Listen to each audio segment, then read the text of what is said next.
Ok, começo eu. Muito boa tarde a todos. Obrigado, Paula, e organizadores. É um grande prazer estar aqui neste evento.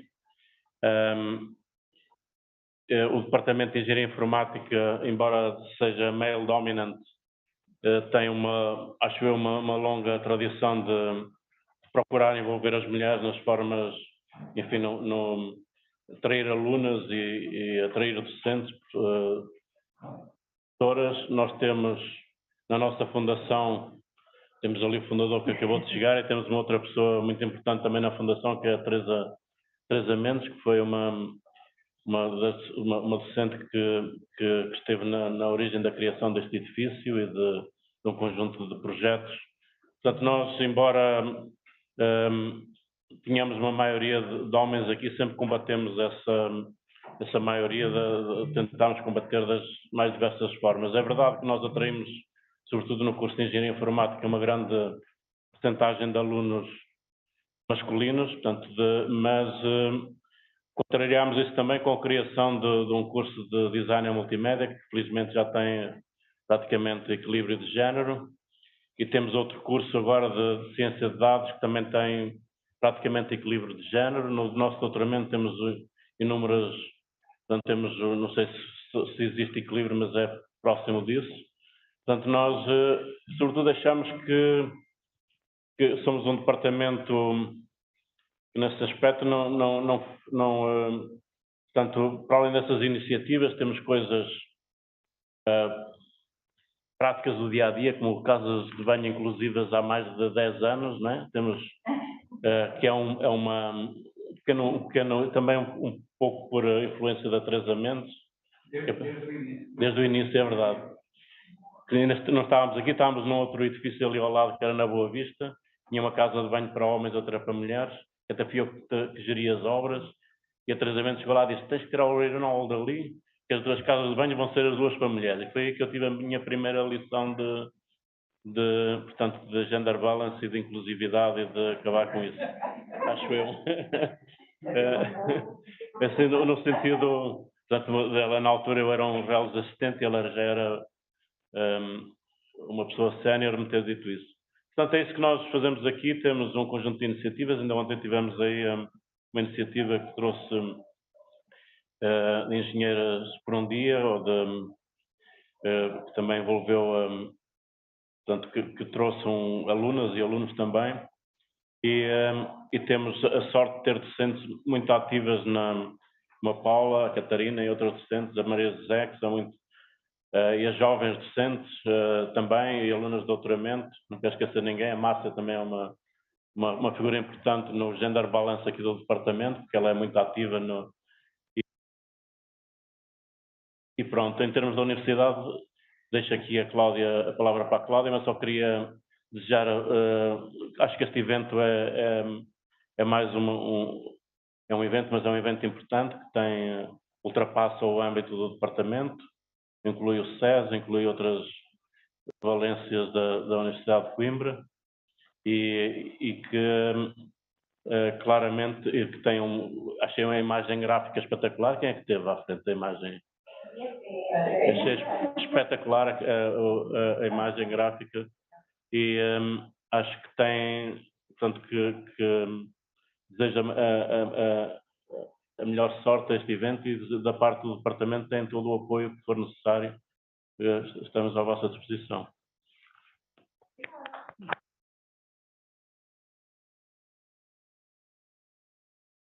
Bem, agora é a minha vez. Antes de mais, muito obrigada, Paula, pelo convite. Muito obrigada, desculpem. Calma, e Mónica, a Mónica já falou assim várias vezes. Obrigada, Edmundo, pelas palavras simpáticas, e agradeço, em nome da Universidade de Coimbra, ao Departamento de Informática por todas as dinâmicas que tem criado neste âmbito. Também é com muito gosto que vejo que o fundador, o professor Dias Figueiredo, eu costumo dizer que é o nosso... Eu não sou de informática, mas é o nosso mentor em vários momentos. Portanto, é com muito gosto que vejo aqui, e acho que sem ele este evento não podia existir. Claro que também neste caso este evento não é só um evento, portanto é um projeto de retenção das mulheres, das jovens mulheres nesta área da informática. É um evento, e este projeto é muito interessante e muito importante para a Universidade de Coimbra, quase como um projeto piloto daquilo que nós queremos fazer e que se replique nas várias áreas.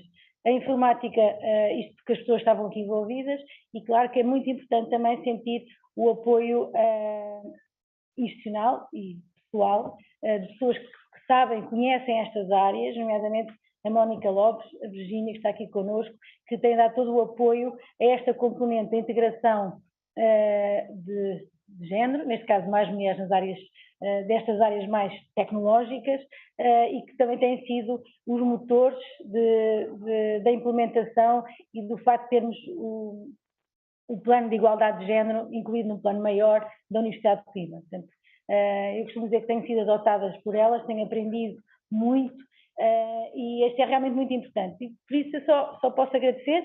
Hoje festejamos o Dia das Raparigas, das Jovens Mulheres nas Tecnologias, e o Departamento de Informática faz logo 2 eventos para festejar, tanto ontem com as mulheres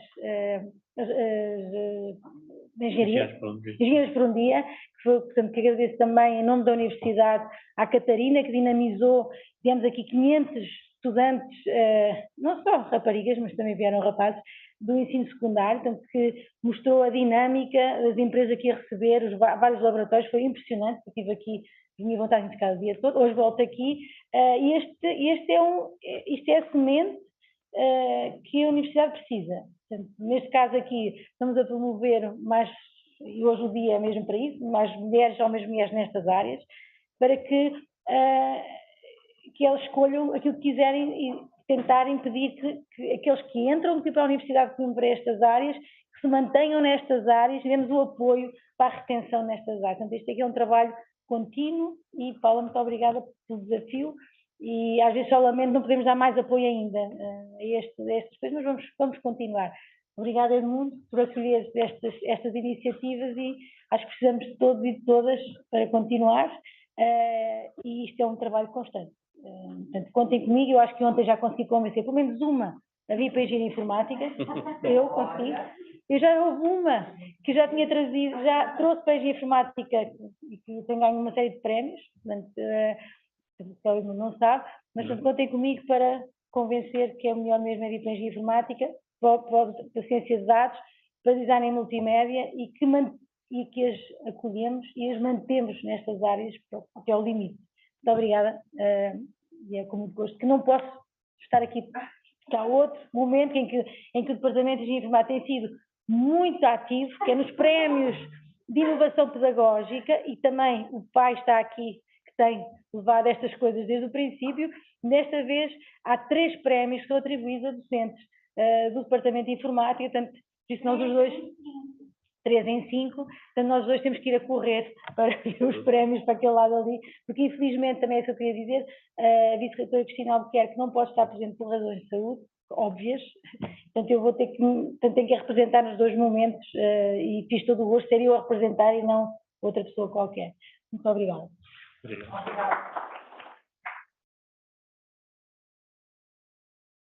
Muito obrigada aos dois por terem vindo, ainda mais com estes imprevistos todos.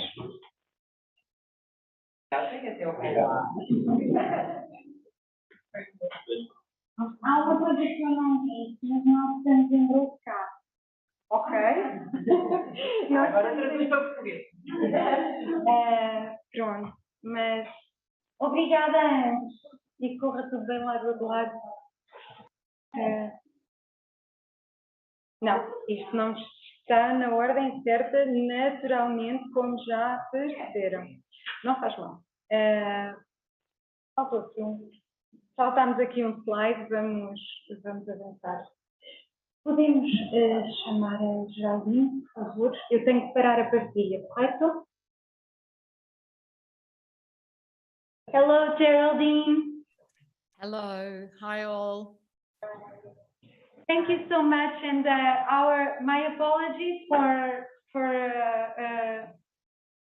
conducting the event in Portuguese, but Not we at talked all. about it before. Yes. while the projection is being set up, I will give a brief introduction of yourself. But I will start by saying that I'm really very honored that you accepted to be here with us. It would be lovely to have you here physically, but that was not possible. But you will come and visit us in the future, I'm sure, and I hope.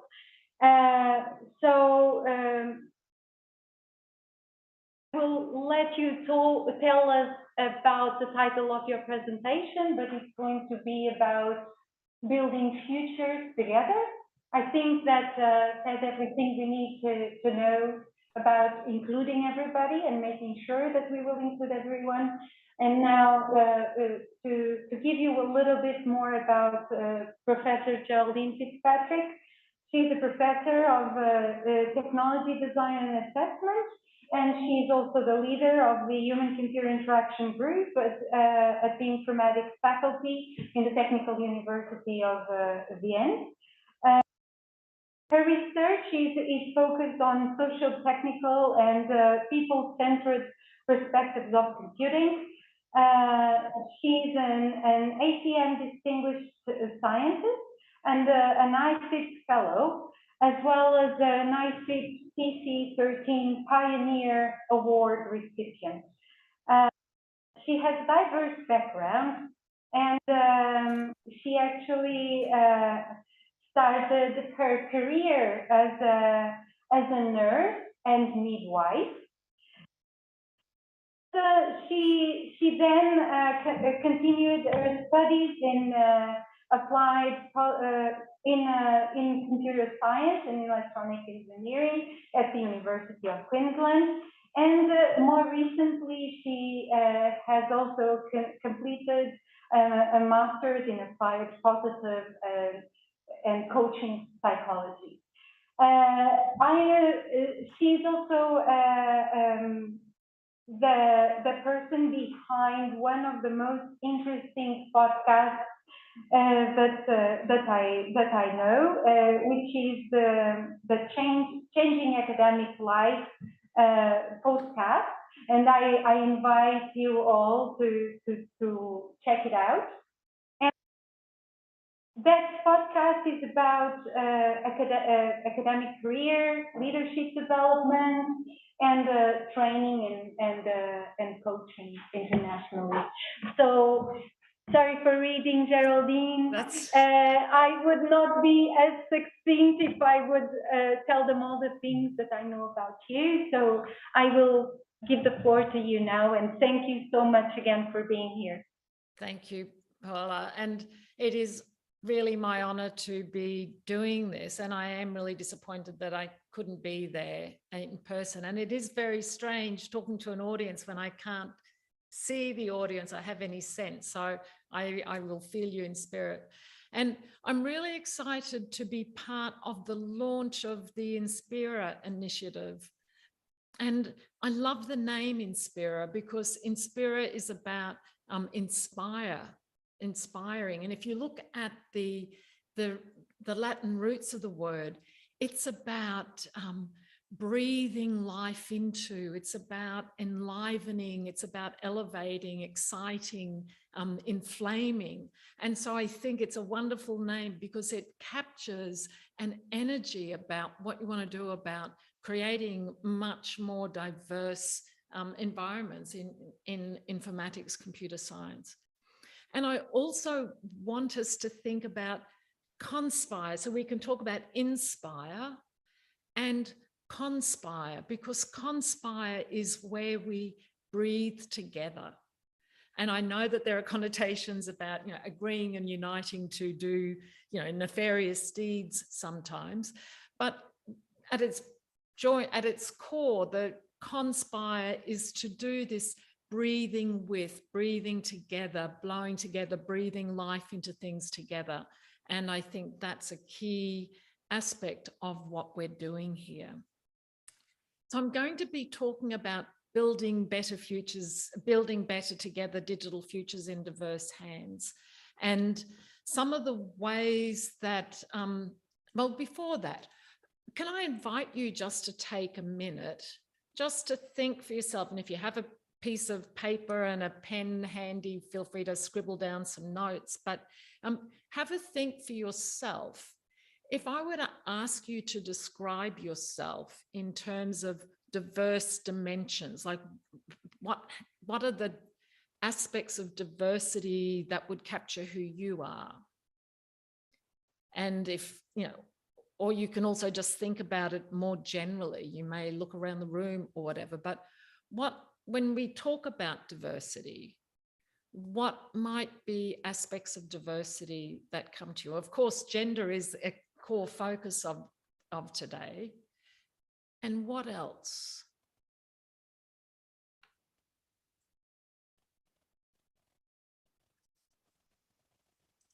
I'm going to pick up the microphone if someone wants to answer.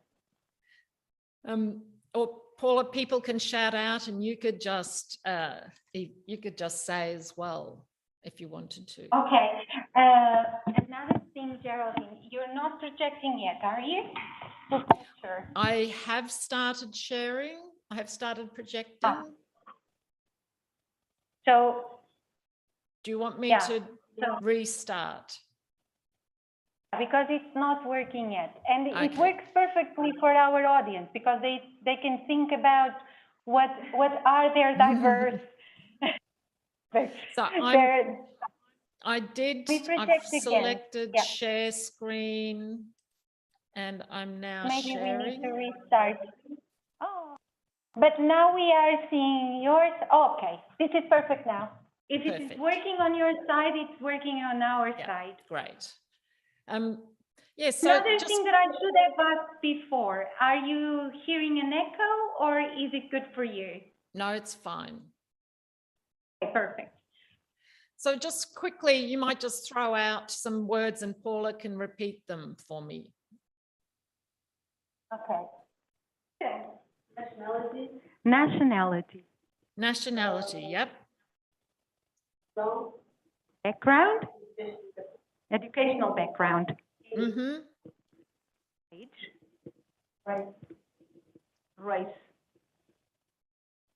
Race. Right. Yep. Sexual orientation. Age. Yeah.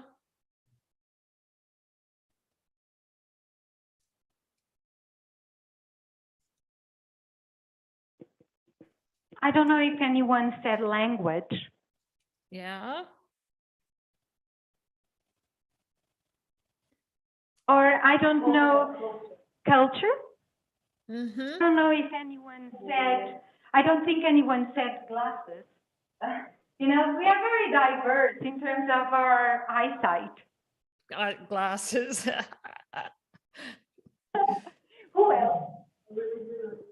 Religion? Yeah.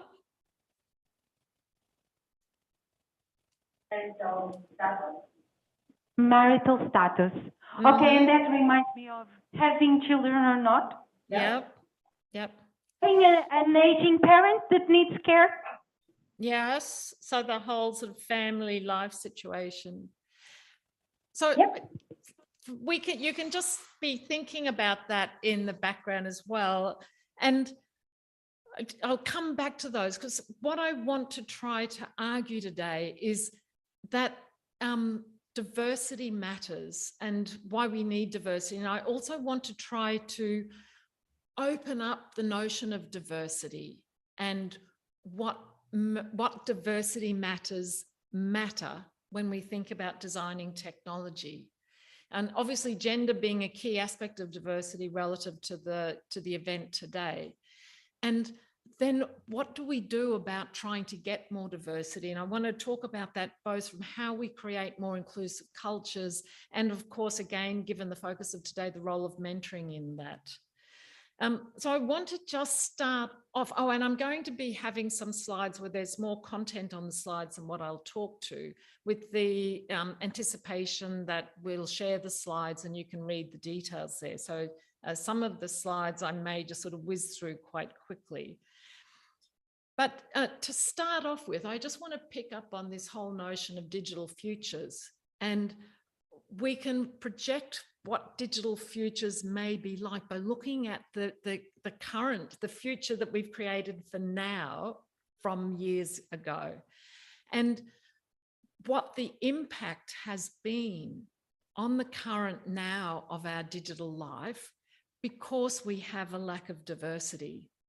And we can think about the fact that what we have now when we're talking about technology is so different to what was talked about in those videos we saw in the beginning from 1984 and you know, pre-1980s and, you know, since, because we're now talking about these sort of Internet of Things, and, you know, we know that Facebook can change democracies and democratic processes, and, you know, computers can kill people through plane crashes and robots taking our jobs. And, you know, there's a whole lot of ways in which technology is becoming increasingly complex and increasingly tied into every aspect of our lives, of politics, of society, of how we communicate, of what it means to be human in lots of ways. So technology is a big deal. Digitalization is a big deal now in increasingly important and critical ways. And in one of the podcast interviews that I did, that Paula just mentioned with Moshe Vardi, he had a lovely comment where he talked about, we realized recently that computing is not a game, it's real. And it brings with it societal benefits and also significant societal costs. And whether that's labor, polarization, disinformation, smartphone addiction, you could add your own lists of, you know, costs and problems there. And he goes on to say, suddenly we computer scientists, he's talking about, are running society. That's a scary thought, isn't it, in a way? But we're poorly equipped. We're poorly equipped. And I think there are lots of ways in which we're poorly equipped, but in particular for the purposes of the talk here, I think we're poorly equipped, particularly with regards to our understanding of diversity and how that's impacting or playing into the technologies we're producing. And there are some of the obvious things that reflect some of the dimensions that you talked about, like, you know, not facial recognition algorithms, not being able to detect certain skin tones and et cetera, about racial profiling in tools that impact sentencing decisions for prisoners that are really scarily biased. And there are other much more subtle ways. So did you know that in the first YouTube upload that was produced, they had about 5 to 10% of videos that were upside down, and they were trying to work out what was going on. And they thought maybe some people were just having troubles dealing with the technology. But then they realized that the, oh, I've just lost something there, that, you know, we created an app that worked best for their exclusively right-handed developer team.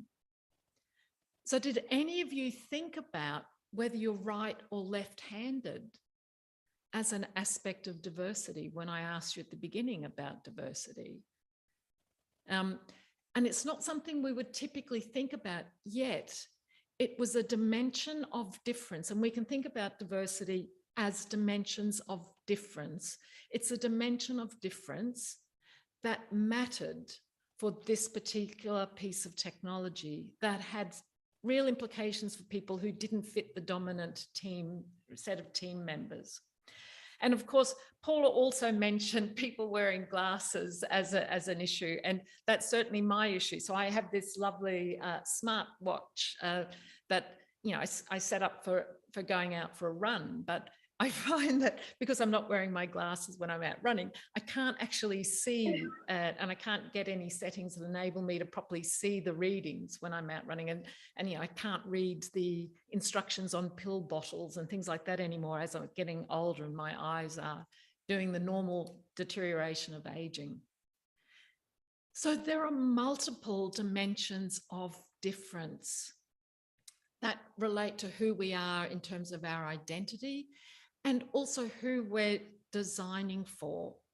And a big question that I think we often have to ask is, what are, like in a much more deliberate and critical way, what are the dimensions of difference that may matter for the sort of application that we're currently involved in designing, developing? And what does that mean for how we understand what we put into the application? And what does that mean for the team that we have building it? And one of my critiques or reactions as well to one of the videos that was shown at the beginning on the loop was the equation of computing now with programming. Like, they talked about the, computing being a very male-dominated field, and that, that one of the statements that one of the videos said was programming is not male or female. And I find myself reacting to that as well, because it doesn't represent who I am as a computer scientist. So if I look at some of the other dimensions of difference that aren't here, it could be from a perspective of, I mean, you talked about sort of educational background and that, but like, what are the skill sets we bring to this? So for me, those videos that frame computer science informatics as equal programming deletes the skills that I would bring and my colleagues would bring as human-computer interaction researchers, as designers. And so I think that's another dimension of diversity that's critically important that we think about it. What are the diverse skill sets? Of course, we need people who are really good at programming. And we need people who are good at understanding the problem spaces to begin with. And we need people who are good at designing applications in the look and feel and in the interactional styles. And we need people who understand how these technologies might fit into real world contexts and what that might mean, and so on and so on and so on.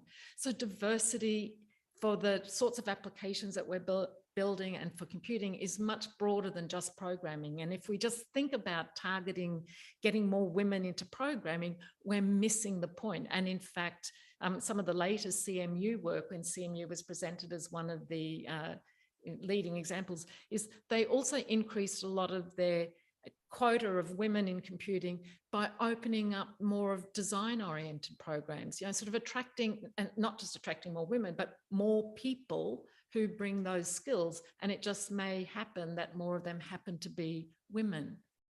So diversity, dimensions of difference matter in all sorts of ways. And there's so much research that talks about the importance of that. So we, a couple of quotes here.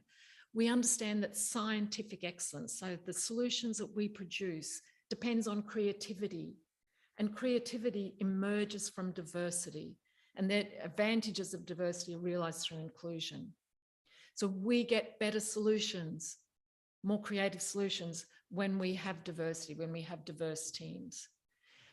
And similarly, in reflecting the same thing, studies show that well-managed, diverse groups outperform homogeneous ones. They're more committed, they have higher collective intelligence, and are better making decisions and solving problems. And that's what we need for those really critically important societal challenges that technology is throwing up now. That's what we need to create good digital futures that we really want to live in. And I find it interesting that even the notions of diversity have been picked up and influence how these researchers have solved some challenges in quantum computing in their algorithms. This is one of the slides I'll let you read later. So even at an algorithmic level, that the inspiration from diversity in the human space influencing their algorithmic diversity of algorithms. So in this short part, I've just tried to maybe invited you to think more broadly about what diversity is. Because yes, I self-identify as a woman, and I've got eyes that need glasses, and I'm from Australia, and You know, we have multiple dimensions to our own identities. Having said that, though, and given the nature of today, I do want to just now pick up on gender as a specific key aspect of diversity that does matter, especially because, you know, like a good majority, you know, a good sort of half or thereabouts of the population would identify as women or their diverse genders. And again, we can see the impacts of our current digital times from the lack of diversity in attending to issues of gender. So again, just a couple of examples here. You know, we have Christine Bauer's lovely work on music recommendation algorithms and their research that talks about the ways that these some of these algorithms are unfair to female artists, and think about the implications of that.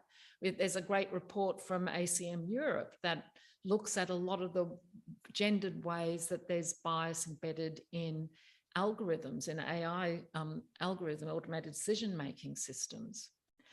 And also reflecting at some of the more embodied aspects of people and gender. There's a lovely article there in The Guardian that I point to that's based on this book, Invisible Women, that talks about numerous devices and applications that have been designed for male bodies. And that actually results in deaths, in higher numbers of deaths of women, because they're not designed for female bodies. Now, whether that's airbags and recognizing that women may be a little bit shorter and may have their seat sat forward a little bit more, and they may not be as tall, so sitting lower in the seat, or stab vests that don't account for the fact that women have breasts, you know, so that there are police officers that are more likely to die because their personal protective equipment isn't properly fitting. Or there's what's regarded as the standard office temperature that fits male metabolism, not the metabolism of women, and so on and so on. So there are so many examples of the way in which we're not designing for diversity of bodies, shapes, sizes, heights. So, you know, again, when I talked about the list of how would you think about different aspects of diversity, you probably maybe didn't think about whether you're short or tall, fat or not, you know, bigger bodied or not, you know, and these sort of things may well matter for not just the applications that are listed there, but also for when we think about some of our VR systems and our you know, tracking, you know, body tracking systems. And of course, we also see the numerous examples of lack of diversity. If we look at algorithms like, you know, if you put in personal assistant into Google, you're more likely to get a lot of women coming up. If you put in professor, you get a lot of aging white men, many with beards. And so there's lots of ways in which our current technologies are reflecting a lack of gender, you know, understanding and diversity and accounting for diverse genders. And the videos at the start that were on loop also reflect a lot of the challenges about why the INSPIRA initiative is needed. And that's because worldwide, or in many, many countries, not all, but in many, many countries, there is a real issue with that decreasing number of women choosing to do computer science going through university. And I'm just using this report from Monash as an anchor for this, because they've done a nice job, I think, of reviewing lots of programs worldwide and pulling together, doing analysis across these about themes and issues. So I won't spend too long on it because the videos did a great job of that. But, you know, similarly, you know, in Australia, there's 20% women in computing. You know, in the US, in the computer science organization, you know, they are also reporting 18% in a 2022 report that I just saw. So those figures are still very current. So that's a real problem, that we don't have enough women coming through to be part of these diverse teams with all their other dimensions of diversity that they might bring. This report is also very good at identifying that there are lots of personal, social, and cultural challenges. Again, the videos did a good job of reflecting some of those aspects. And they also talk about the very specific experiences that many people have when they do come to university that can lead to increased dropout, because even if women do choose to come into computer science programs, often because they feel like they don't belong, or there's a lack of support, or the gender insensitive examples that are often given in computing problems and applications, it's not a very welcoming place. So again, I'll leave this here for something that you can read later. And they also do a good job in reviewing how many universities in many countries across the world are trying to address this. They've identified a number of interventions that seem to offer some benefit or help this. And of course, again, reflecting your own initiative, mentoring programs is one of the big things there. So, as I said, the videos have done a good job outlining those challenges for not getting enough women into IT. And then we have the issue, and it's reflected because of the pipeline coming through, is that women then who are in the system, who are in research and academia, even if they've made it there, they still face a lot of bias and a lack of inclusive practices that matter.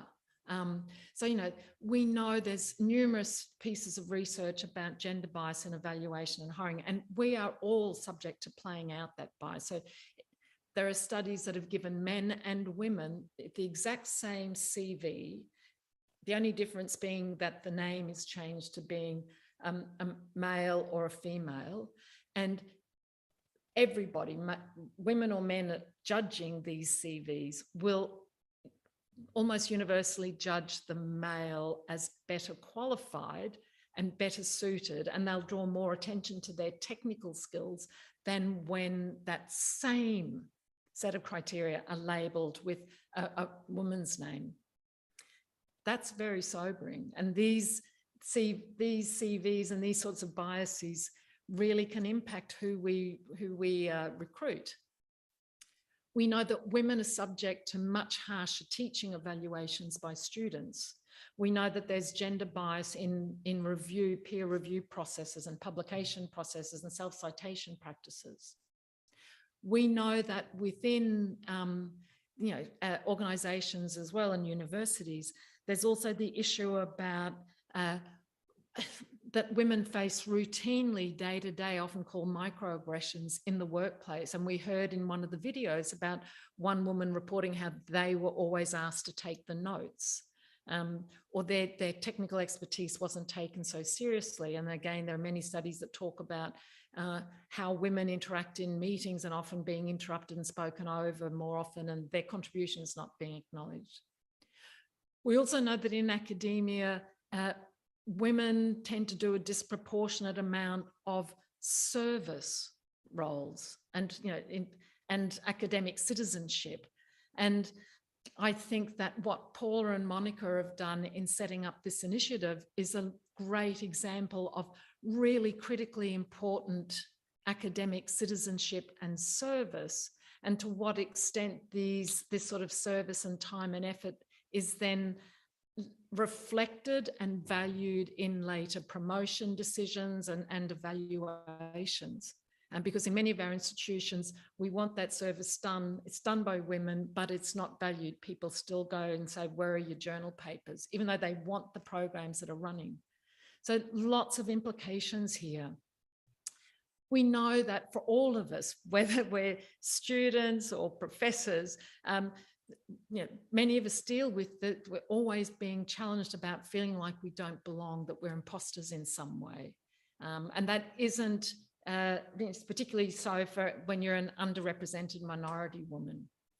And that plays out also in other ways, in that we don't tend to self-promote. We're less likely to apply for a promotion. So it's not surprising that women are also particularly underrepresented at senior levels, not just because of the pipeline issue, but because of these sorts of impostery type tendencies.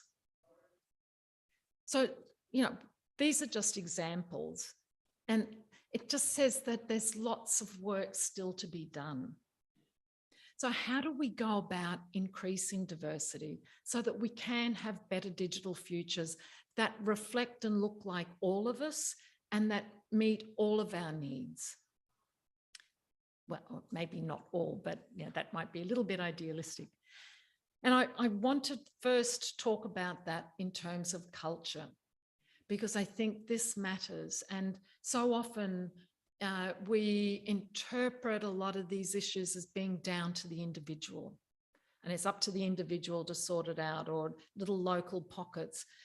And it's often reflected in about women needing to fit in to existing cultures.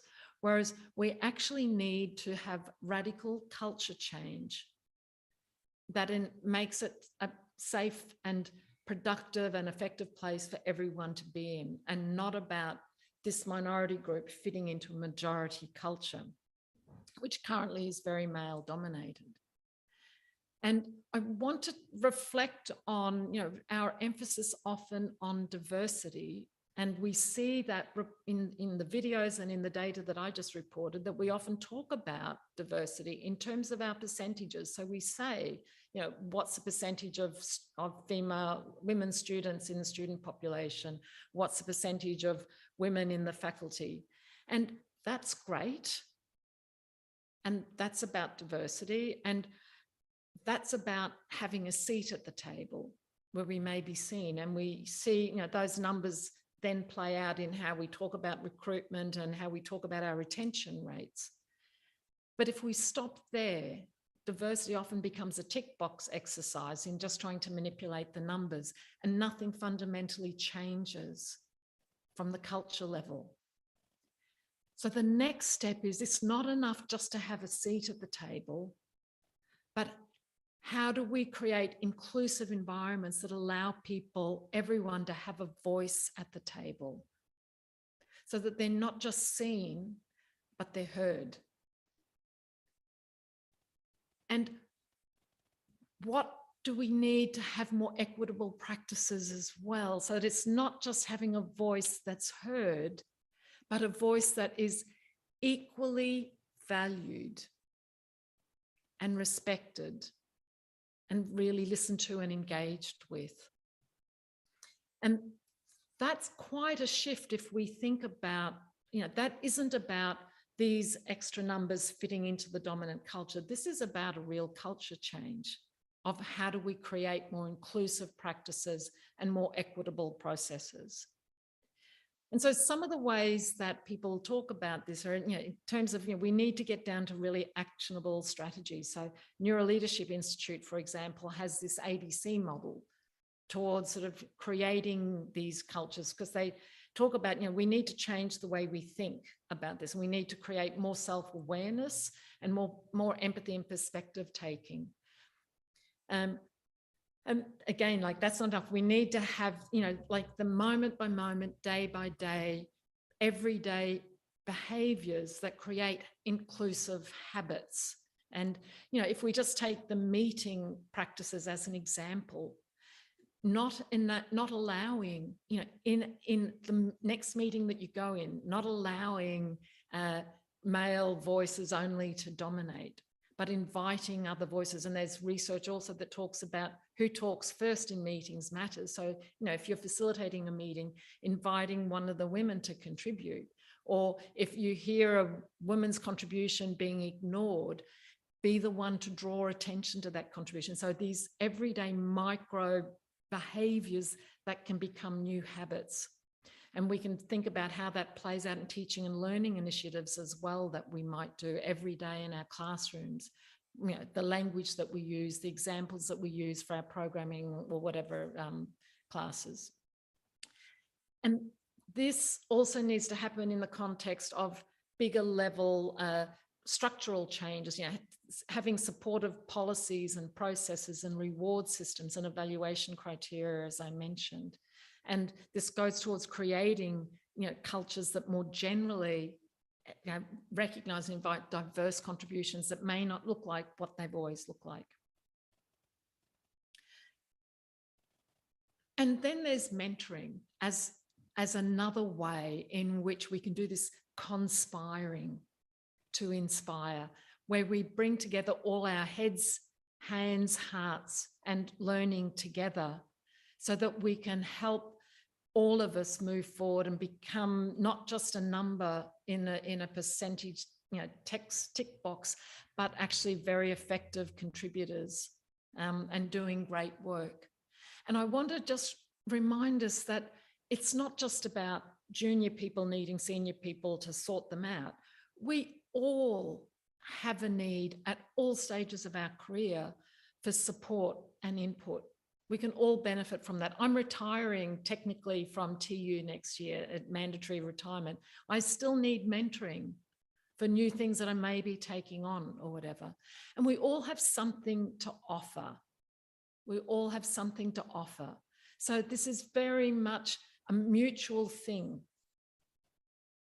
Now, the web pages that Paola and Monica have set up cover a lot of the stuff I'm going to say here. So I'm just going to do this really quickly because they've done a great job of capturing what mentoring is about. But I just want to sort of, from my perspective, I can just share that, mentoring is this really big catchphrase for whole lots of sorts of relationships. And, you may think about the different scenarios that I've listed here, whether you're a student trying to manage, study and assignment loads, or a faculty member trying to struggle with work-life balance because of the high number of work hours, or a lecturer trying to write your first funding proposal. Like, mentoring would look very different in each of these situations, and you might come up with others. So there's no, mentoring is just sort of a catch-all.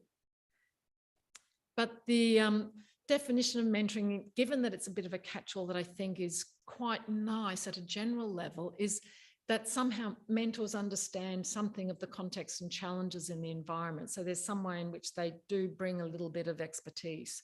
And then what I like particularly about the next part of this definition is that it talks about it's a conversation in the main part, plus some experience-based contextualization, advice or guidance in the smaller part. And many of us may be thinking, oh, I can't really do mentoring because I'm not an expert enough, or whatever, like the imposter playing up again.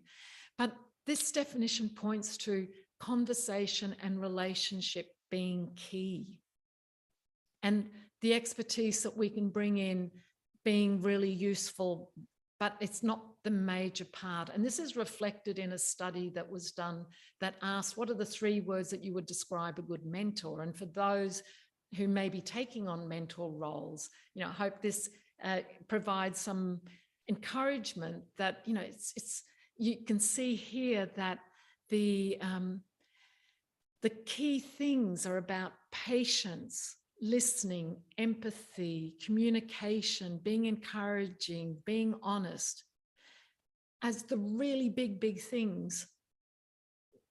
And things like knowledgeable and experienced and expertise being there, but not being the key things. And that's what I think is a nice reflection on the definition that I just gave. So if you're a mentor, think about how you can embody these sorts of skills and play them out. And then the sort of the type, how mentoring practically plays out. Well, you've already got a great model set up as part of INSPIRA, where you've got the quite structured format, where you've got your 4 sessions over the course of a year of one-on-one. And then you have more of a group. You also have a group coach, a group mentoring model as well, that might be meeting around particular themes and issues. So these are some great examples of different ways that mentoring can play out.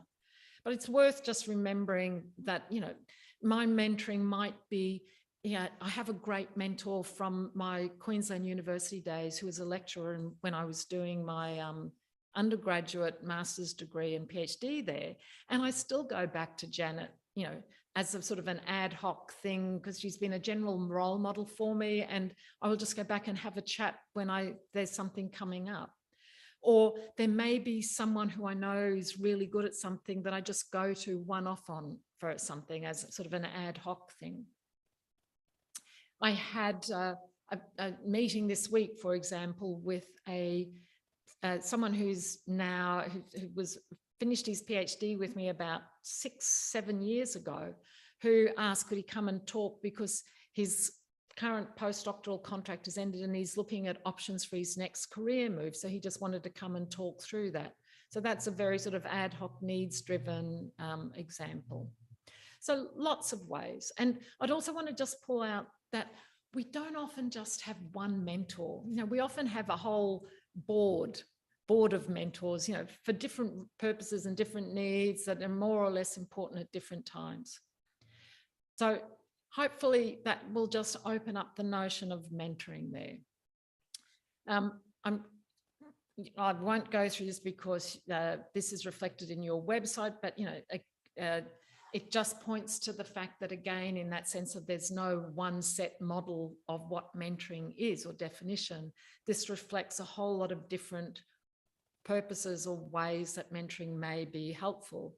And again, you know, that can be useful for us thinking about what do we want from a mentoring relationship at any point in time, and being able to articulate that is important, because that's part of, you know, establishing the relationship that we want to carry through. But whatever model of mentoring, there's a whole lot of research again that points to really important benefits that will go towards us creating better digital futures, because we'll be in a better state. So, you know, this first quote about a massive amount of empirical literature that shows effective mentoring and management increase student and employee productivity. So we will do more, do better, you know, in the actual work that we do, and well-being. Because things like being in a minority, feeling unsafe, feeling imposter, not feeling welcome, do have significant impacts on well-being. And well-being isn't just a nice to have. There's a University of Berkeley study that talks about the science being clear that well-being is a critical enabling condition for academic success and professional success. So it's not a nice to have. There's also another example of a research study that reviewed 300 papers that identifies lots of different ways that good mentoring can provide positive outcomes. So I think it's very exciting. Again, I'll leave this slide for you to look at the details, but I think it's very exciting that you've got this program starting up at Coimbra that opens up the possibilities for all these great benefits to flow through.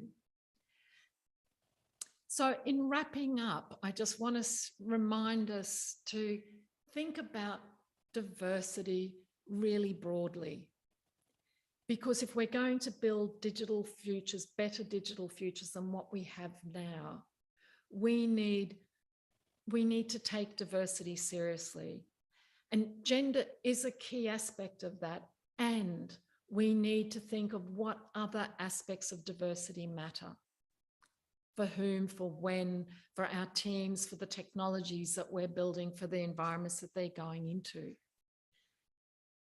And that diversity doesn't just happen because we say it is, or that because we focus on numbers, but we've got to do the work of changing culture so that we have more inclusive, equitable cultures, and supporting initiatives like your great mentoring initiative that really empowers and enables us to conspire together to inspire new forms of digital futures.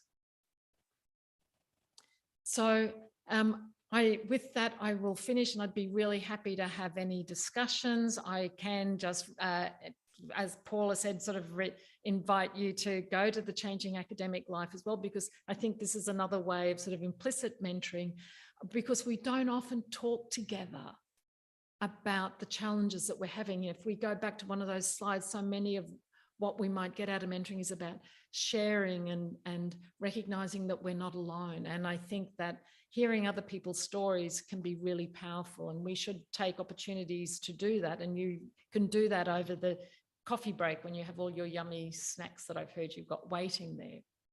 So I would conclude with that and look forward to discussions. Thank you.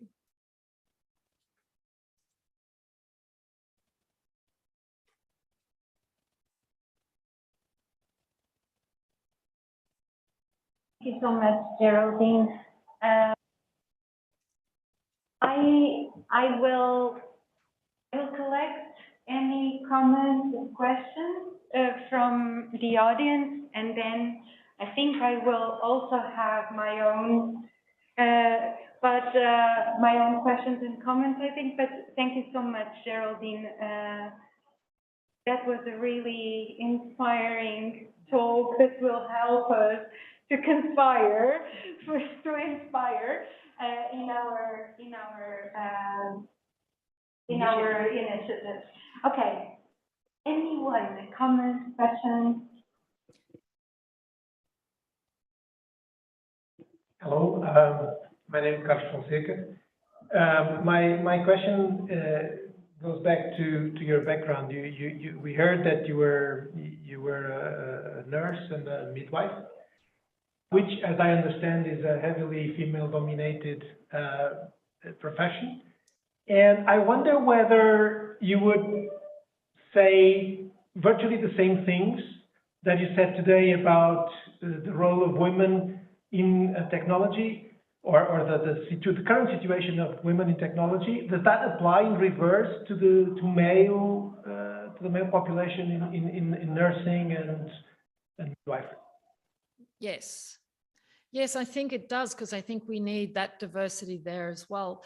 One of the things, I don't know if it's any better because it's a long time since I was a nurse midwife, and I often joke that I'm still trying to work out what I want to be when I grow up. But one of the things that I observed a lot was, because that I think is different to the situation in computing that reflects the gendered bias, was you only had to be a mediocre male nurse to very quickly move into the management track and administration track within hospitals or clinical settings. And I don't see that as happening in informatics, in computer science. Like, you have to be a really, really hugely outstanding woman to often to get some of that same profile and visibility. So I would say that in the practices of nursing, care, whatever, diversity also matters in what we bring. But I think it's slightly different with informatics and technology as well, because in nursing, it's very one-on-one. I'm dealing with you as my patient right now, and the critical skills that I need to bring are about empathy and care, as well as my clinical skills. What I do with you as a patient doesn't impact democracy in a country, because or someone's sentencing in a court because of a bias that I built into an algorithm. I think the consequences of lack of diversity in computing are hugely more critical than in nursing and care scenarios. So yes and no, I would say, as I'm talking about it. But that's an interesting question. I hadn't really thought about that before. Thank you. Yeah, I could go on. maybe just another one. I would say that a lot of what you described in terms of interface design and application design and so on, development, and the need for diversity in those, it strikes me as just poor engineering practice and poor design practice that we are not looking at the target population correctly.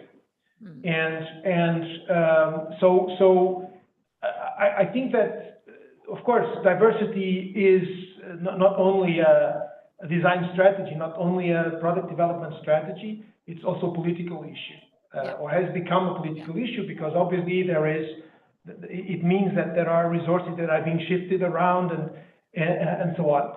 But my first read is of these reports that certain things are not designed for women or men or whatever. I mean, again, I could ask the same questions about, do male nurses get the right, personal protective equipment and so on, or do right-handed people or left-handed people get access to the same tools, or are able to use the same tools in the same way? So as far as I'm concerned, that's in a big way, it's just poor engineering practice, poor design practice that could also be addressed just because of that, right? So of course there's also the human element involved. But even if we forget about that, we should be building diverse teams, because that will lead to better products, and better products should be more successful in the market, and so on. So even if you're not altruistic or have good values and are worrying about that, you can also think about it in a colder way and say you're going to do it because it's good for you, for the final product.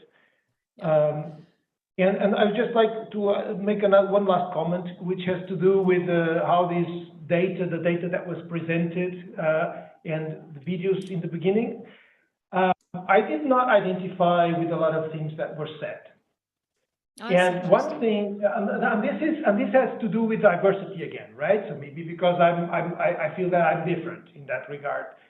I think that when we present data about percentages of women and men and so on, it would be very important to document that data, or to add the geographic context.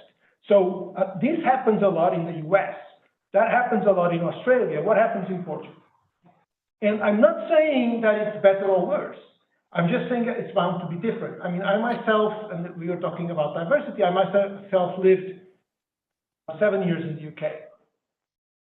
I feel that the whole, I mean, even if you just take relationship between men and women, is vastly different in both countries.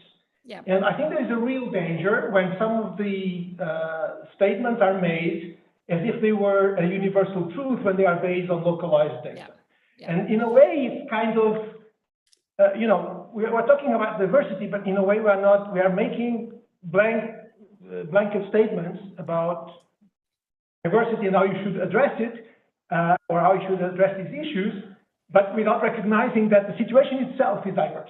And that was my last comment, and I wonder what your opinion is on that. Thank you. Lots of really important, interesting things to reflect on there. Just to pick up on a couple of things. You said it's a matter of sort of engineering practices and doing better engineering or better you know, technology development. And yes, it is. And to enable that to happen, though, we also need to recognize and value different skill sets that are needed to do that, because someone who's going to be very good at going out and understanding requirements and needs may not necessarily be a very good programmer, or vice versa. And I worked in industry for a while in a big business and technology company, and we were part of the user experience group, and we would often get included in proposals as sort of a key differentiator to our competitors. And we would say we needed X amount of time and resources to do work. And when the contract finally got signed, we would be cut because we were regarded as expendable. Like our skills weren't as valued or as important in the development as producing lines of code. And so I think that, yes, it's a matter of, you know, we just have to think about these things, but we also have to think about the skills that are needed. And so one of my so I did talk about gender here because of the nature of the initiative here in INSPIRA. I actually personally don't like talking about gender. I like talking about dimensions of difference. And that's why I really tried to include at the beginning this notion that we're not just a gender. Like I am, you know, sort of an older woman, you know, from an Australian background, native English speaker, you know, no kids, blah, blah, blah. And all of those different things conspire together in a way. And I think you're totally right that just reducing it to simplistic binary, you know, gender, you know, women or men isn't good enough, because we need to think about, I don't know, communication skills, different communication styles, different problem solving styles. I do a lot of work in running workshops and that, where I get people to think about what are your strengths and what are your values. And we don't talk about gender, we talk about various other ways in which we're different and where that may be complementary, where it may lead to tensions, how we can bring those together. Gender is one of them, but one of the dimensions, but we are complex, diverse individuals. And even, you can't even talk about women in Australia versus women in Portugal, it's a generalization. So for the short talk here and for the focus, I have talked about it, but I totally agree with you. And that's why I wanted to encourage us to try to blow apart this notion of diversity. And then the question becomes at the beginning of projects or whatever, what dimensions of difference might matter? And it requires, very deep reflective skills, critical skills to do that I'm not sure we're training our computer scientists. So, when Moshi Vadi talked about equipping, I think one of the ways in which we're not well equipped is to engage in these sorts of discussions and reflections, and so on. So yes, I think there's a lot there that's so important. Thank you. While the next person shows me a hand to show their interest to speak, I'm going to pick up on what Geraldine just said and share one of the discussions that Monica and I had many times that was exactly on this topic of diversity and gender. I also feel this lack of comfort putting this thing so simply as in gender. But what Monica and I talked about many times was that we need to start somewhere. Exactly. There's a lot of political interest now, not only in Europe, but also in Portugal itself. And we need to take the wave, and we need to take advantage of the momentum. But as you guys, as some of you know, I teach the course on universal design and accessibility. That's my opportunity to raise interest around this topic. But certainly, gender is our starting point. I always struggle when I have to use the word gender, because to me, we need to represent everybody and we need to be inclusive of everybody. Because if we are not inclusive, we are excluding someone. And if we think about it in this way of excluding someone, it gets a lot stronger, at least from where I see it. And who wants to ask another question or make another comment? Paula, You can go. I certainly didn't mean to critique. I just realized that what I said could come across as a critique, because I totally agree that we have to start somewhere. And I think gender is a really strong anchor, and it is, it's going to have far more impact than doing a left-handed initiative, where there's 5 to 10% of the population or whatever, 15%, whatever, that's left-handed. So it's a really important. I didn't mean it like that. Yeah, I didn't mean it like I thought you were criticizing or anything. I just thought it was a wonderful idea for me to clarify some of the key principles behind the program. So it was a wonderful opportunity that the discussion before gave me. But I also think that in focusing on gender, it does enable you to implicitly capture lots of other dimensions of difference, that may be reflected in different ways of thinking, different communication styles, different social emotional skills, and so on, that many studies have pointed to, women often exhibiting higher abilities in. So I think in focusing on gender, we also capture lots of other aspects. I know that here in our university, because we are a human-computer interaction group and do a lot of design-oriented work, we have a much higher number of women who come and who choose to locate their master's theses, for example, in our institute, or choose our courses. So there's something there about not just the gender per se, but what else gender captures or brings with it. That's really important. We have another question here. My name is Virginia Ferreira. I'm a sociologist, and I really appreciate your talk. It was very broad. Many dimensions of the problem were addressed, and I really enjoyed it. I only wanted to reinforce the statement that we have many factors of oppression, of discrimination in society.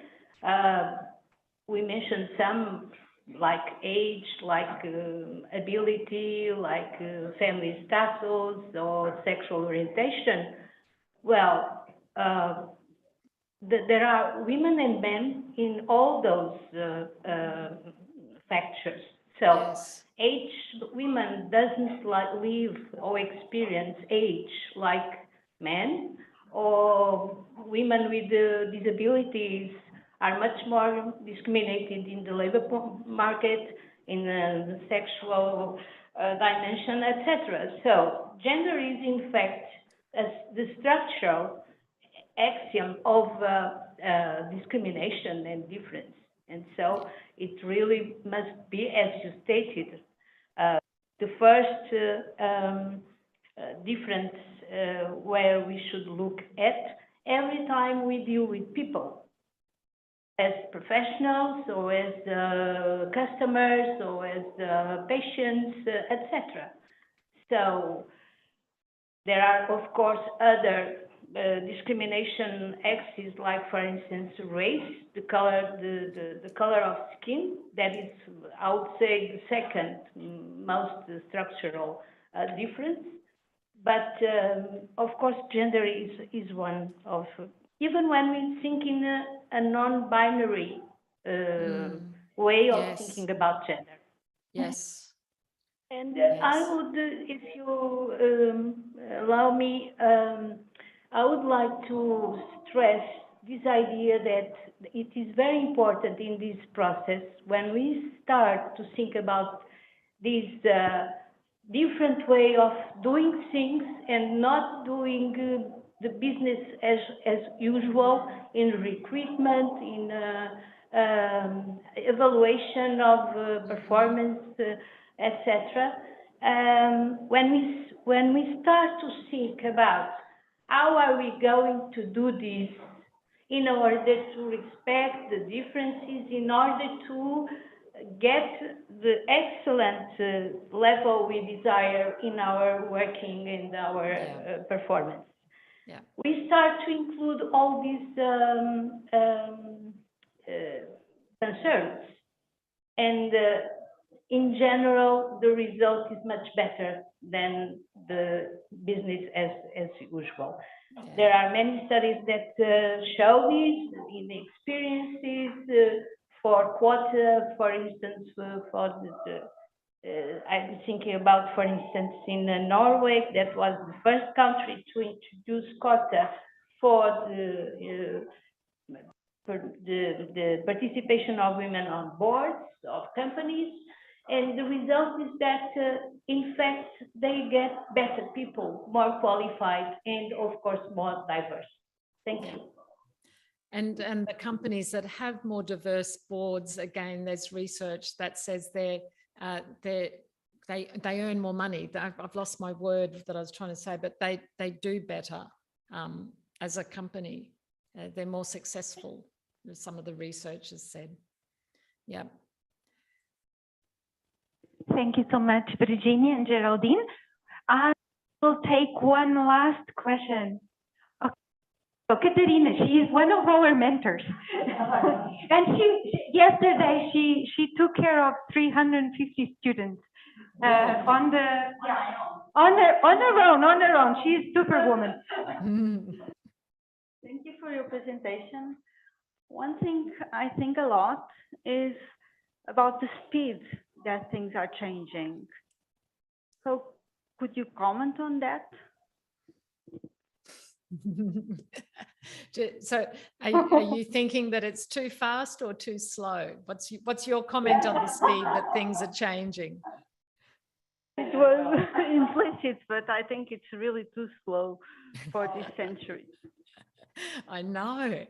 It's crazy that we're still having these discussions. And at the same time, I'm a big one for thinking about like that diversity and inclusion and equity isn't a state, it's a process. And we're maybe having these discussions a little bit differently now than what we've had before. I know that in my own context, non-binary gender issues is much more prominent and much more sensitively attended to than what we would have thought about it, I don't know, 5 years ago. And so, yes, it's slow. And that's why we need all hands on deck. And that's why we need to conspire around this so that the more of us who are doing the everyday little changes, because structural change is always slower.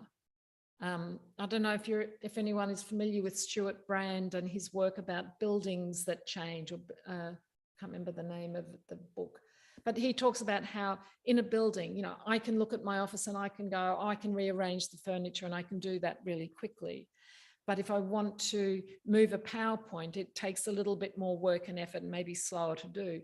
But if I want to change the building exterior, that's a much longer, slower change and unlikely to change, or the environment around it. And I think the same is here, that the structural change is going to be slower. And we can create some impetus towards that if we can also start, every single one of us, regardless of how we self-identify or what dimensions of difference we form part of our identities, that we all become much more reflective and aware of how our everyday choices and interactions reinforce or challenge the stereotypes and problems that we see around. So yes, it is change, and we've made progress, and there's still a lot to do, and we're all needing to be part of that.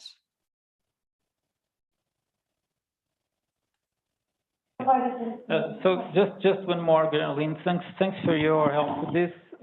My name is Luciano Roque, and I have a comment-question.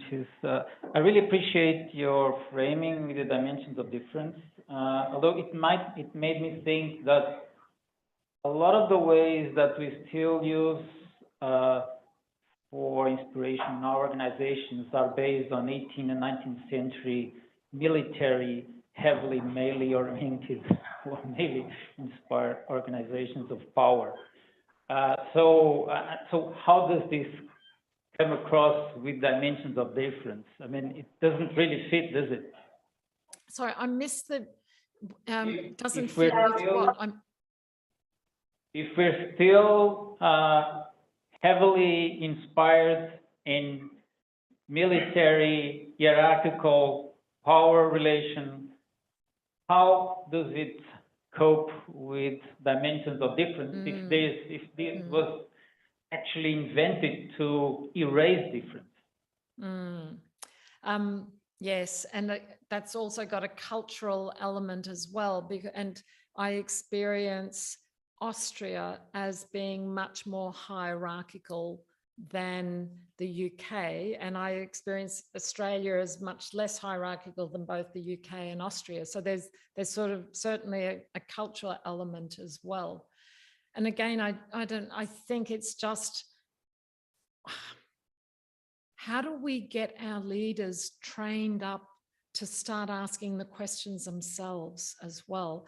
And again, this goes to the question of it being a slow change, because I think there's interesting research about many women bringing very different leadership styles that are, I've seen some research that talks about transpersonal leadership styles, and that more effective leaders in our organizations aren't in the hierarchical command and control, but are in the high emotional skills sort of space.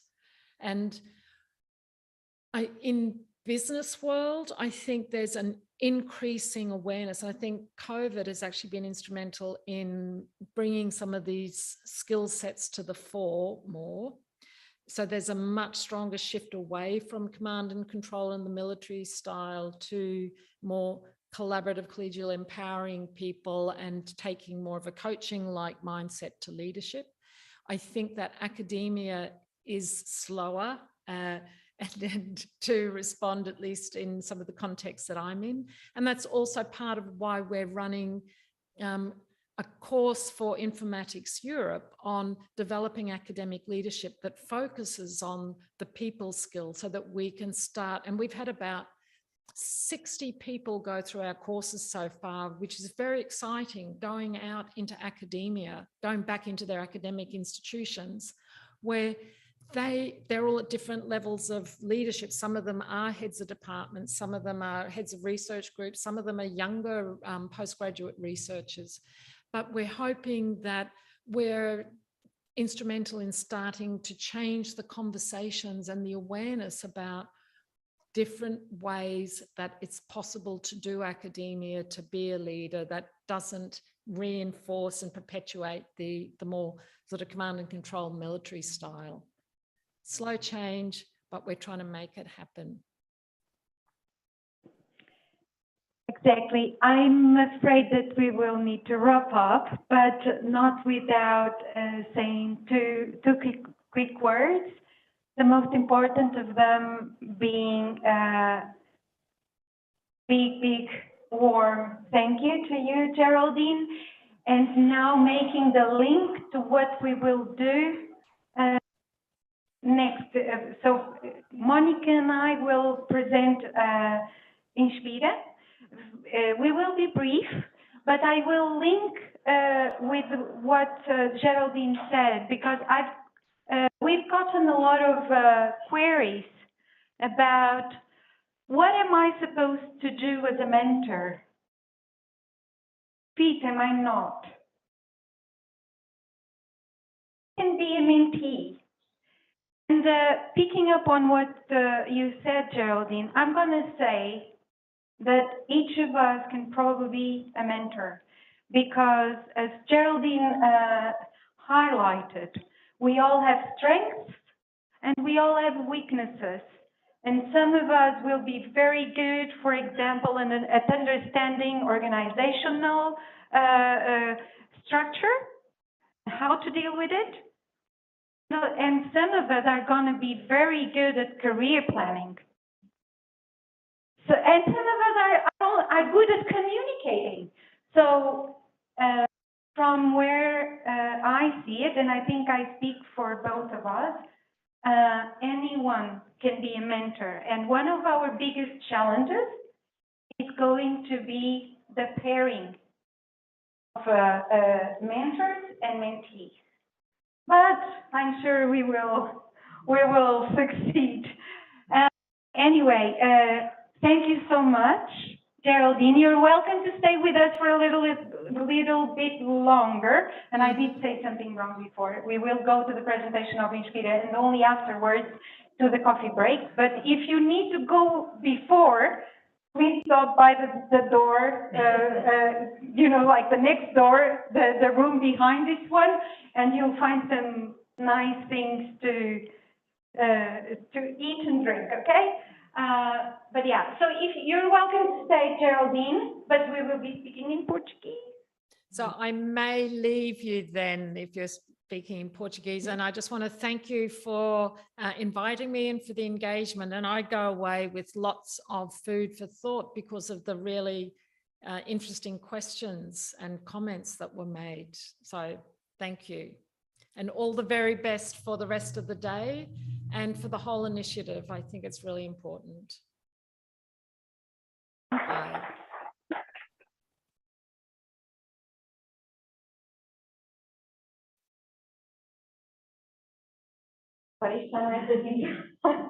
Deixa-me ajudar aqui. Sim, deixa só que eu já mudo. Pronto, nós agora vamos passar a palavra a nós próprios, não é? Ora bem, só um instante. Estou aqui a mudar Pode ir para ali, querida. Vai indo que eu já vou. Vou ir para onde? Para lá, não? Ah, ficas deste lado, claro, está bem. Aqui está. Procuraremos ser breves, ok? Procuraremos. Pronto. Até porque, a mim, muito boa tarde a todas e a todos, uma plateia mista é muito raro neste tipo de lançamento, quando se trata de programas com esta perspectiva de género e da diversidade.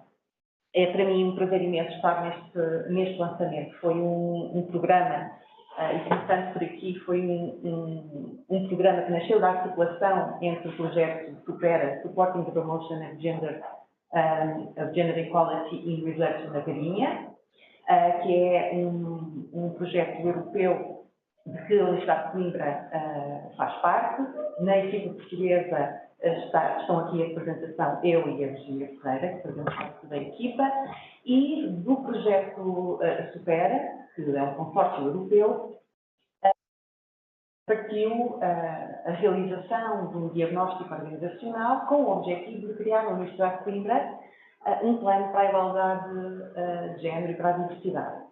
E, portanto, foi neste meu papel que, a partir do qual a Paula entrou em contato comigo, querendo fazer também no âmbito da COS algo que pudesse potenciar a participação das mulheres e raparigas na área da informática, partindo de um diagnóstico que é conhecido em termos de estatísticas globais, mas também regionais e locais, que dá conta exatamente da subrepresentação das mulheres e das raparigas na área das tecnologias da informação e comunicação, e que um dos elementos locais que podemos encontrar não só na Universidade de Coimbra, mas também a nível nacional, é que, ao contrário de outras áreas, nomeadamente das ciências naturais e exatas, onde tem ocorrido uma evolução muito positiva da participação das mulheres e das raparigas, quer em termos da participação como estudantes, quer em termos profissionais. No caso das tecnologias da informação e da comunicação, essa evolução, esse equilíbrio de género, não se tem dado com a mesma velocidade. Isto para dizer que, ao contrário do que se passa noutras áreas, e aqui temos uma ilustração daquilo que é a realidade nacional, é que em 2020 havia uma representação das raparigas diplomadas no ensino superior em tecnologias de informação e de comunicação que se situava nos 26%, e o que encontramos em 2020 é um decréscimo da presença das raparigas. Isto no contexto nacional, mas o contexto europeu, nomeadamente, acompanha esta tendência de estagnação e até alguma regressão no que toca à participação das mulheres nestas áreas. O mesmo acontece ao nível das profissões, portanto, da participação das mulheres como especialistas em tecnologias de informação e comunicação. Encontramos aqui já a comparação entre a situação nacional, que é relativamente mais positiva comparativamente a outros países, à Europa, na altura ainda dos 27, ou já dos 27, em que encontramos uma evolução negativa entre 2005 e 2020. Na Universidade de Coimbra não temos apenas os dados comparativos desde o início do diagnóstico do projeto SUPERA, e encontramos uma participação especificamente na informática, e quer em termos de participação como estudantil, quer em termos de pessoal académico, que se manteve, que estagnou entre 2017 e 2020. Creio que foram as últimas estatísticas que me facultaram, mas que ainda não estão aqui traduzidas. Enfim, considerando que a área das ciências e das tecnologias é uma área em que está associada a uma forte empregabilidade e um forte crescimento, até pelas razões da transição digital, que nos chegam aos ouvidos, e vocês, em particular, com que as pessoas na área da informática têm um contacto mais presente. Estas áreas têm tido e estão a ter ainda mais, depois neste contexto disruptivo da pandemia de Covid-19, tem estado associado a uma preocupação de que pessoas é que beneficiam deste forte crescimento em termos do emprego criado nas áreas das ciências e tecnologias. E aqui talvez fazendo a ponto com o comentário do Carlos, alguma diferença que se coloca entre algumas áreas em que as mulheres estão subrepresentadas e as áreas em que elas sobre-representadas e as áreas em que estão subrepresentadas. É que estas áreas não só são aquelas em que existe maior crescimento em termos de emprego, mas também são aquelas áreas em que têm merecido maior reconhecimento social e também em termos das condições substanciais de vida, porque são aquelas onde os salários têm vindo a crescer mais. Daí, em termos políticos, a preocupação acrescida de atrair mulheres, neste caso, para os lugares em que estão subrepresentados. Por outro lado, enquanto aqui nós temos um bom argumento para atrair mulheres, no caso dessas profissões de cuidado, os argumentos são menos enfáticos, na medida em que tendem a ser profissões crescentemente desvalorizadas em termos daquilo que são as suas remunerações e condições de trabalho, e porque, tradicionalmente, é muito mais difícil, pelas representações de género associadas às profissões tipicamente femininas, é muito mais difícil atrair os homens para estas áreas. E sim, são muito marcadas por estas representações que são nocivas, tanto para um lado como para o outro.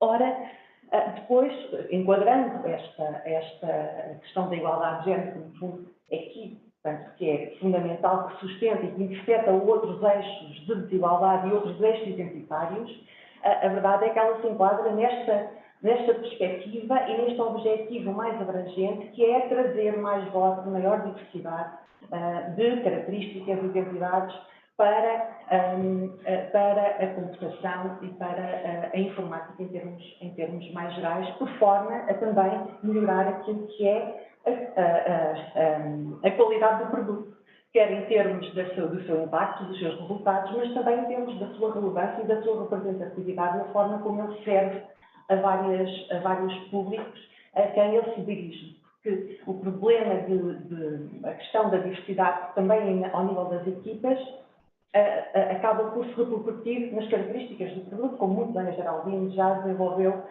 e que eu não vale a pena estar aqui a repetir. E, portanto, é daqui que nasce o nosso programa e as preocupações que também, na linha da estratégia da Universidade de Coimbra de promover a igualdade e a diversidade em áreas em que homens e mulheres estão representados, a importância de reconhecer que, sendo verdade que muitos destes equilíbrios de género e outros decorrem de processos mais amplos de socialização para os papéis de género, a verdade é que a universidade, as instituições, as organizações não vivem fora de um sistema social que eles próprios, e, portanto, reproduzem também elas papéis e estereótipos de género, muitas vezes de forma inconsciente, e por isso é que nós falamos nos processos de microagressões e alguns enviesamentos nos processos de recrutamento, seleção e da promoção da carreira, que são permeados por estes papéis de género e por aquilo que nós consideramos que é o tipo ideal de pessoa que deve estar representada nas várias esferas organizacionais. E, portanto, é certo, sim, que as mulheres, que as raparigas, ao longo do seu processo de socialização, são menos encorajadas em diversas esferas a integrar integrar profissões na área das tecnologias, em particular na área da informática, e isto acontece por influência também dos meios de comunicação social, e quem é muito comum a representação masculina do male geek, e isto acaba por permear e acaba por influenciar as próprias escolhas e as preferências individuais de raparigas e rapazes. Assim como na nossa interação das crianças e dos jovens com os seus pais, estes estereótipos e estas representações vão sendo reproduzidas, sobretudo de forma inconsciente. E também nos processos de educação, nas expectativas que até os professores têm relativamente às estudantes e aos estudantes. E depois, sim, as culturas organizacionais acabam por absorver também, porque são compostas por pessoas, acabam por absorver também estes papéis e estes estereótipos que são adquiridos num contexto mais amplo e acabam por se traduzir e por compor um ambiente organizacional que é mais acolhedor de umas identidades do que outras identidades. E neste caso, é mais, nos casos onde há uma sobre-representação histórica de um dos sexos, é comum que estas culturas organizacionais estejam dimensionadas mais para um género do que outro. E depois as outras dimensões mais individuais, que têm a ver com algo que a Geraldine também trouxe extensivamente, que tem a ver com a falta de confiança, em que muitos estudos dão conta das mulheres e da autopromoção, que é muito menos evidente do que é para os homens, e muitos estudos dão conta disso, e que em meios onde elas estão subrepresentadas, essa falta de confiança e essa maior fragilidade é comum com mais intensidade.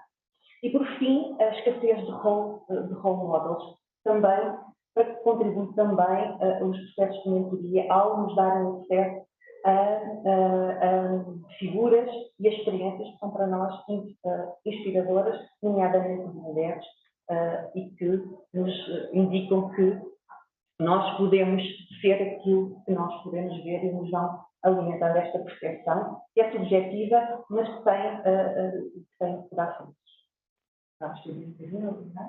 Não faz mal, que aqui eu falo mesmo. Obrigada pelo enquadramento, Mónica. Eu vou falar agora um pouco daquilo que pretendemos, daquilo que são os nossos objetivos, como nós conceptualizamos o funcionamento do programa, e vou terminar dando algumas dicas sobre aquilo que pensamos que são os próximos passos. Em termos de objetivos, nós temos, acho que aqueles 3 primeiros verbos que ali aparecem, atrair, apoiar e reter, são os objetivos que nós temos. Se eu tivesse que escolher o mais importante, penso que escolheria o apoiar. Em segundo, provavelmente escolheria reter. Apoiar, porque de facto nós queremos apoiar individualmente cada uma destas mentorandas, porque elas já cá estão e nós queremos que elas continuem para anos. Imaginamos que é uma aluna de licenciatura, queremos que ela continue os seus estudos em mestrado, eventualmente em doutoramento, se decidir ir para o mercado de trabalho, que não abandone a área. E que não seja desencorajada, ou que não se sinta desencorajada. O atrair, nós esperamos que o atrair funcione um pouco por contaminação, em que, havendo um programa que apoia, pode então atrair outros estudantes que venham para o DEI. Há esta questão dos estudantes, mas há também uma outra questão, porque a academia não se faz apenas de alunos, embora dependa deles e os tenha como o seu ponto central. Temos outras mulheres em papéis extremamente importantes, quer na carreira de investigação, quer na carreira de docência, e queremos também apoiá-las a elas, ajudá-las, sejam qual for as fraquezas que identificam em si, procurar encontrar um mentor que tenha as valências para as poder acompanhar.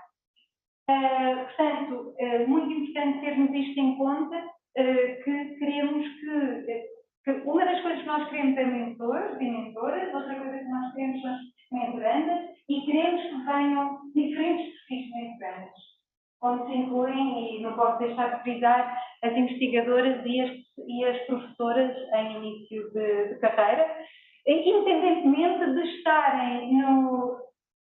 Desculpem, mas agora vou usar em inglês, não sei como se diz em português, quer sejam em tenure ou não, quer sejam mesmo carreira, quer sejam convidadas. Pronto, entretanto surgiu. Outro dos nossos objetivos, provavelmente naquilo que serão as nossas ações mais abertas a toda a comunidade, é que realmente nós passamos a conseguir criar aqui um ambiente que é mais sensível a estas questões e mais reflexivo sobre estas questões, mais consciente. E, como devem ter percebido, a mentoria passa muito por partilha de experiências, e é isso que nós queremos aqui proporcionar, sendo que com essa partilha de experiências há também uma capacitação e um desenvolvimento de competências nas pessoas que estão envolvidas. Eu já falei um bocadinho sobre isto, portanto as mentorandas serão então pessoas da comunidade estudantil, docente ou de investigação na área da informática, que queiram realmente encontrar estas competências-chave de desenvolvimento de carreira. O que é que elas podem esperar de nós? E recentemente perguntaram porquê a mentoria, estavam muito interessados em saber o porquê da mentoria e que valências trazia a mentoria. Cada um de nós, aliás, a única coisa que nos une a todos, provavelmente é a diversidade. Nenhum de nós é igual ao outro. Por consequência, o que se pretende aqui é, de facto, uma visão do indivíduo e do trabalhar com o indivíduo aquilo, neste caso, por acaso acho que a palavra indivíduo estou muito mal, com a pessoa, felizmente esta palavra funciona quer no feminino, quer no masculino, com a pessoa pensar no seu plano individualizado. Como vos disse, a pessoa pode apenas querer aprender a falar num grupo onde entre 10 participantes apenas uma é mulher. E isto pode ser constrangedor para essa pessoa. Para outra pode ter objetivos muito claros de eu vou ter uma nomeação definitiva, quero garantir que ao fim da nomeação definitiva tenho 2, 3 artigos numa revista ativa com estas ou aquelas características. Portanto, apoio individualizado, que é dado por alguém que, no tempo, adquiriu provavelmente mais experiência, não é? Naquele aspecto em particular. Pronto, são também oportunidades de revisão e de reflexão sobre as suas opções de carreira, porque poderá inclusivamente haver pessoas que não sabem que direção pretendem seguir, e provavelmente uma pessoa que já trabalhou em institutos de investigação, já trabalhou em empresas, já viveu em países diferentes, tem uma formação interdisciplinar como a professora Geraldina, conseguirá orientar até nas escolhas de carreira. Depois, claro que com neste processo há desenvolvimento de competências.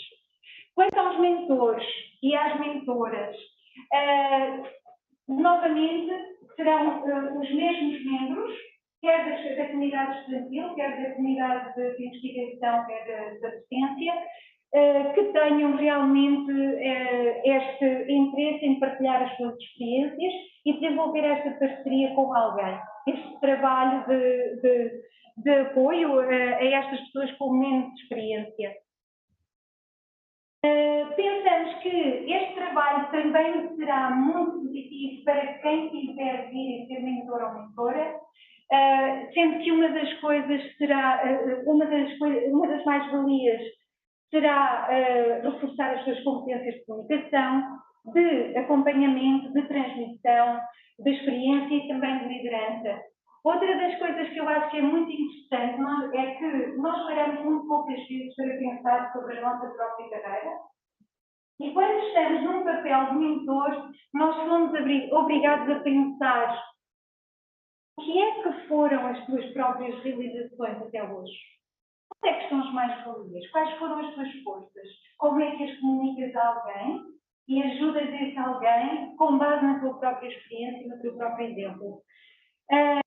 E depois, pronto, naturalmente, alguns de nós têm esta vontade de dar aos outros, de partilhar, portanto, e a satisfação de contribuir para o sucesso, no meu caso, das minhas alunas, é sempre uma coisa que me deixa com uma felicidade enorme. Pronto. Acho que se vê, porque eu começo logo a sorrir, não é? Depois, pronto, penso que é muito interessante os próprios workshops, seminários, etc., porque, obviamente, com certeza terão aprendido coisas novas com a Geraldina e com outras pessoas acontecerá o mesmo. Nestas reuniões teremos também oportunidades de networking. Em relação ao modelo e às atividades, nós iremos começar por uma sessão em grupo, que será a sessão introdutória, que terá cerca de 2 horas e meia, e ainda não sabemos exatamente quem vão ser os nossos convidados. Depois, ao longo do ano, teremos outras sessões diversas, e isso vai depender muito dos mentores que estivermos a trabalhar connosco e até mesmo do interesse das alunas, não é? Portanto, as temáticas vão ser um pouco desenhadas desse modo. Passada a sessão em grupo, passaremos então às sessões individuais, onde será o tal apoio individualizado. Pensamos que pelo menos esta pessoa deverá ter 4 sessões de cerca de 1 hora, sendo que, já vos digo, por acaso não vos digo porque não está aqui, está no nosso guia que há de ser disponibilizado aos mentores e às mentorandas, mentores e mentoras e às mentorandas, mas numa primeira reunião são definidos objetivos, é traçado um perfil por parte da pessoa e depois então nas outras reuniões vão-se trabalhando esses objetivos. Pronto, acho que é isto.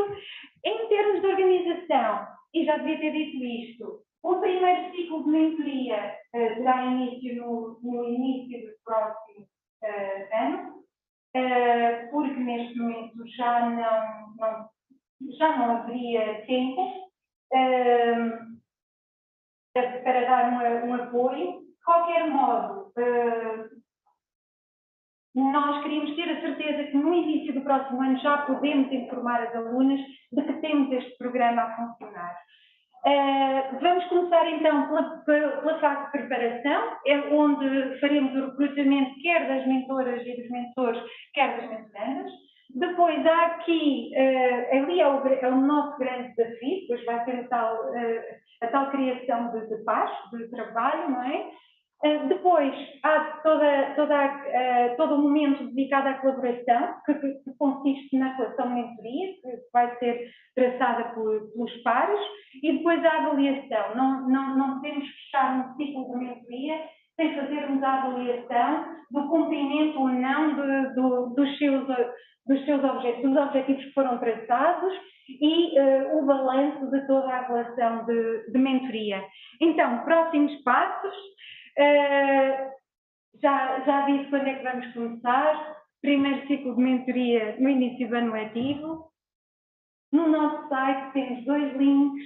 Um que será para as pessoas se inscreverem como mentorandas, portanto, seja mentoranda. Outro que será seja mentor. Portanto, quem quiser, estaremos muito felizes se o puderem ser. Agradeço desde já não posso deixar de o fazer à Catarina e ao professor Dias de Figueiredo, por se terem disponibilizado, e volto a agradecer aqui, um grande obrigada à Petra, que já foi elogiada logo no início pelo professor Edmundo, tem sido incansável connosco, seja à hora que for na produção de materiais, na correção de materiais, a lembrar-nos das coisas que nos esquecemos de fazer. A Tânia, que entrou mais tarde, mas que foi uma ajuda extraordinária na organização do evento. As pessoas que vêm ali, que nós resolvemos destacar, são pessoas, o Steve, a Kátia, o professor Dias de Figueiredo, a Anabela, que esteve aqui e saiu, e a Martha Crosby, que é a minha maior role model e a minha primeira mentora, primeira verdadeira mentora, é uma das mulheres da computação, das primeiras mulheres da computação, onde ela tinha que reservar o computador em Washington com 2 semanas de antecedência para ir lá trabalhar com os cartões. Foi a pessoa com quem trabalhei enquanto estive na Universidade do Havaí. E todas estas pessoas tiveram a delicadeza e disponibilizaram o seu tempo para nos dar uma entrevista, para que nós possamos disponibilizar os vídeos com as suas visões sobre este tipo de programa e o papel que as mulheres poderão ter. Depois, e falta o Nuno, esqueci de ler o nome do Nuno. Mas o Nuno também foi uma dessas pessoas. Depois, a Catarina, o Pedro, a Miriam e o Alexandrino. A Catarina é nossa colega, como sabem, esteve também à frente do I310 Women e é nesse contexto que vai cá estar daqui a pouco na mesa redonda. A Miriam vai estar no contexto... Tive uma branca. Raparigas do código. O Alexandrino aqui um pouco no papel do Grupo Português de Computação Gráfica, um grupo que também tem uma falta de representação de mulheres, e depois o Pedro, um bocadinho, que chegou há pouco, e que também vai estar aqui muito como alguém que já esteve como coordenador e está neste momento aqui como coordenador também, e que não poderia escolher um curso ou outro, porque a formação dele é dos dois lados. E agora, o Licínio acabou de sair, tem muita pena, pois nós temos aqui a agradecer, ele foi aos domingos, exato. Portanto, temos aqui um grande agradecimento à Universidade, obviamente, ao DEI, ao Edmundo, ao Licínio, ao Facebook, a todas as pessoas que nos ajudaram, aos PES, e depois, pronto, ao Espera e à Eugain, que foram realmente os projetos impulsionadores. Se tiverem questões, estejam à vontade para as colocar, estamos aqui as duas e responderemos. Se não, entretanto, podemos fazer um coffee break. Pronto, força.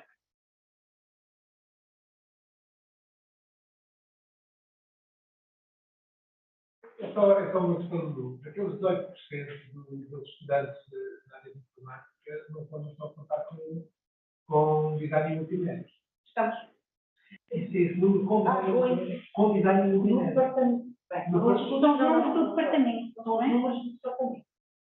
Departamentos. Sim, não é do curso de engenharia. Porque uma coisa são os cursos de engenharia informática. E vimos aqui que design e multimédia era uma dimensão importante da computação. Mas não é dominador em termos de número de estudantes de informática. Mas eu apesar de tudo, acho muito estranho que com design e multimédia seja sobre A área de estudos de informática, não está definida nas redes centrais. Ou seja, então design e multimédia está fora, O 211, se calhar não está. O 611 é computer use. O 211 é o audiovisual. Audiovisual e produção de média. Audiovisual e produção de média. Impossivelmente eles precisam Mas eu concordo com o Carlos. Não, é que isso é estranho. Nós tivemos aqui a ouvir que é uma dimensão muito importante da informática. E depois os números aparecem super enviesados quando nós já estamos de facto a atuar nesse campo. Exato. Ok. Depois, Pronto, a próxima vez nós vamos pensar... Não, aqui não se trata da opção de categorização que é utilizada pelas estatísticas nacionais, que é adotada, quer no estudo de Supera, quer na Universidade de Coimbra, porque tem a ver com a forma como são categorizados até para a FCC, em que quando se vai candidatar a uma bolsa, como são categorizadas as várias... Eu entendo isso. A questão, aqui, a questão da estatística, digamos, da maneira como administrativamente se classificam os dados. E depois já aquilo que a mensagem que está a tentar transmitir. Uma das mensagens que foi transmitida aqui hoje foi que as áreas de arte digital e de multimédia, etc., são ou devem ser consideradas uma parte integrante da informática. Isso significa que nós estamos no departamento de engenharia informática, isso significa que nós estamos a atuar já. E os números seriam diferentes. Portanto, parece... Não, mas nós não estamos aqui a fazer uma análise do departamento de engenharia informática da Universidade de Coimbra. Estamos a falar na área de estudos. Sim, mas lá está. Porque design e multimédia, para este efeito, administrativamente não é considerado atividade. Administrativamente não é. Não, ouvimos aqui hoje que é uma área próxima, que é uma área complementar, ou que deveria estar incluída neste âmbito. E, portanto, quando se faz um estudo que adere estritamente ao critério administrativo... Não. Nós fazemos um estudo que tem que ter dados comparativos com outras universidades e outras estatísticas nacionais. Mas o mesmo estudo pode alertar para o facto de, considerando áreas próximas... Sim, que a área de... Tem essa opção, quando faz um estudo, tem uma opção, como opções. E, portanto, obviamente, podemos estar a falar de engenharia informática e programação, ou podemos estar a falar de engenharia informática com as outras dimensões que também contribuem para as artes, para aquelas coisas todas. E eu penso que isso poderia dar uma mensagem, poderia dar um resultado um bocadinho diferente. Não estou a dizer que seja importante que tenhamos que martelar os números, nada disso.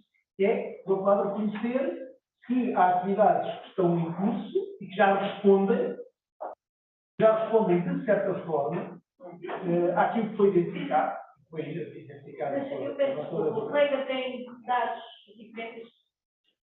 Tem dados diferentes. Sim, os dados, vimos aqui o nosso diretor dizer que o curso de design e multimédia é praticamente equilibrado. Sim, mas olha, também são sim, mas são mesmo, mas não são. Esse que eu tenho é que é impossível é os dados serem individuais. Não é obsceno para esse sentido. Não tem não sei. Eu fiz uma pergunta.